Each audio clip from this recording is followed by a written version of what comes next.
Hey friend, welcome to my channel. I was recently thinking about how to describe to you the different photorealistic oil painting techniques that I use. I don't always do really hyper photorealistic paintings. Sometimes I do broad blended spaces and sometimes I do portraits too. So today I've narrowed it down to 3 different styles that might be really helpful for you to know what to paint next.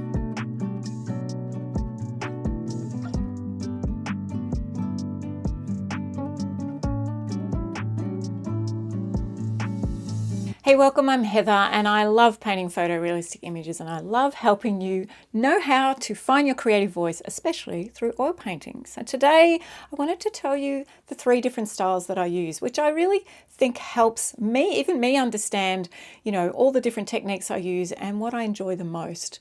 When I think about that, I'm like, I actually enjoy a lot of them. I don't actually enjoy doing portraits, but we'll talk about that in a minute.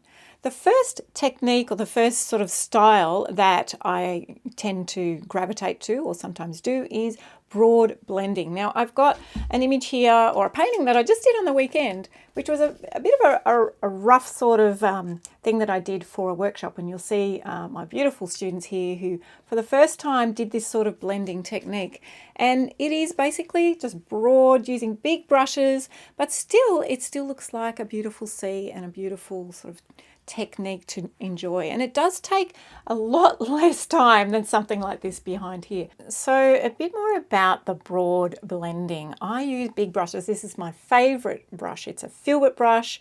It's thin one way and it's thicker the other, and it's got this beautiful round edge on it. And the reason I like these filbert brushes, and as you may have noticed, it's not an oil painting brush because I paint a lot thinner than what other people might use, very thick paint, and they use oil painting brushes because they're stronger. These are pretty strong anyway. But anyway, back to why I use these is because when you're doing a broad brush stroke and the last thing that you do is lift the brush off, right? You're going to lift it off and it's only going to be touching by just a few little hairs. And so you're not going to get much of a mark. And when you're doing blending, you need to have no brush marks at all. If you're using something that is more flatter like this, you can see when you're about to lift it off, you're going to leave a straight mark on your canvas. And it makes a big difference in how it can look really beautiful and smooth. So that's the first sort of style that you use. And might I say at this point, often I will use different styles, or you'll use different styles in the things that you're doing. So maybe you've got this beautiful sky, maybe this is clouds, and then down in here you've got really detailed sand or trees or things like that. So it just sort of helps you understand, oh, I'm going to use this style now, and then down here I'll use this other style, which I'll talk about in a minute. So the second type of style of painting is portraits. It's not my favorite. I have done a few portraits, including my son here. I just love this photo that he took of himself. So I just had to paint it. But I don't enjoy it because I have to get the face exactly right. So the grids are really tiny. And by the way, if you want to know how to put a grid on your own photo for photorealistic painting, you can go below. There will be a link and you'll get this gorgeous little download. But back to the subject at hand, which is portraits. Many of you, I mean, if you go on the internet and you look up oil painting, most people that teach oil painting, they go straight to the portraits. They think everyone wants to do portraits. That's not me. Might not be you, but it might be you. That's fine.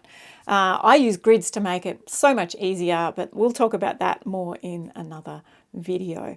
Today, that's the second one that I wanted to talk about, was doing portraits. And when you're doing portraits, again, you might have the background quite blended, but you'll actually have the detail in the hair and in the face and in the mouth, and you've got to get that really right. And I love teaching the technique with the grids, like I said, the link below, because when you're doing faces, you've got to get it looking right, because if it's someone you know, you want it to look like them, don't you? So it's a bit of fun using grids with that. And you'll see here in this portrait painting that I have gone in really close and done the grids really small.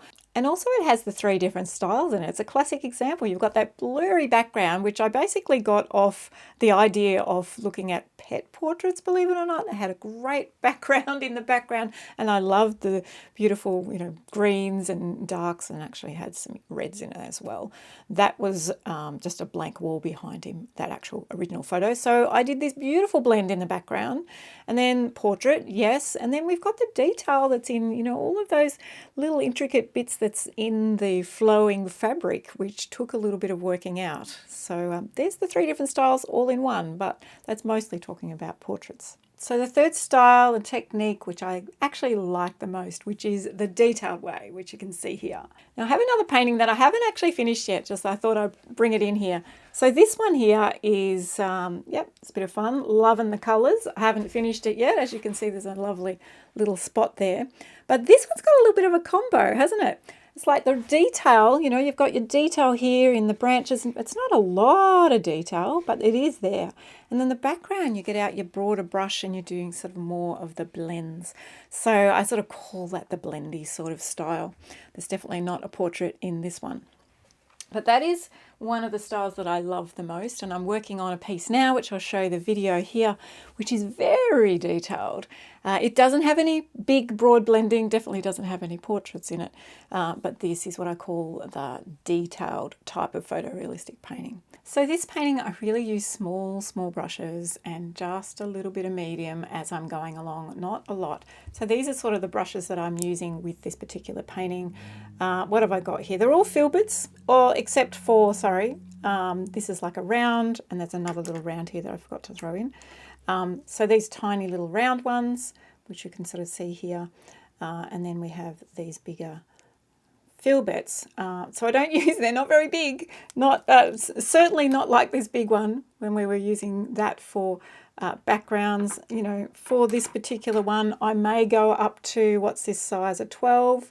But that's sort of the range that I am. I've just found this gorgeous little one here, a little filbert, which has been really helpful for getting some of those amazing details. So a little recap, there are 3 different styles that I use in my photorealistic oil painting. The first one is broad blending, lots of big brushes, and using a fair bit of medium as well as you're getting a lot of paint on and getting backgrounds looking really beautiful. The second one is portraits, which you need to get really small grids for those. And again, you can go to a download below if you want to know how to put a grid on your own photo, because that makes it super easy then. I'm all about making oil painting easy. And the third one, which is my favorite, which is the detail, which is the one where we get right in there and we're using our small little brushes here and enjoying the process. If any of you know me and why I love painting and why I so advocate for you to learn to paint this way, is because it slows you down. Photorealistic is just a beautiful form that makes you slow, makes you calm, and makes you just, it stops your brain from just going a little bit wild, and it just calms it down. And I need that for my life. My life's not over yet, and I'm going to have plenty more challenges in it, plenty more wonderful times as well. But in those moments, and even not in those moments, but in those moments when I really need to stop and just find some calm, this style is just so rewarding, and that's why I'm so much of an advocate for it. I hope that's been helpful. If you really want to start out with oils, and if you are, not wanting to go fully deep into the photorealistic detail yet, grab some big brushes. I love using filbert brushes, and I love just getting out that paint and a lot of medium and just going for it. And if you are interested in a course, there'll be a link below as well to an introductory course if you've never used oils before as well.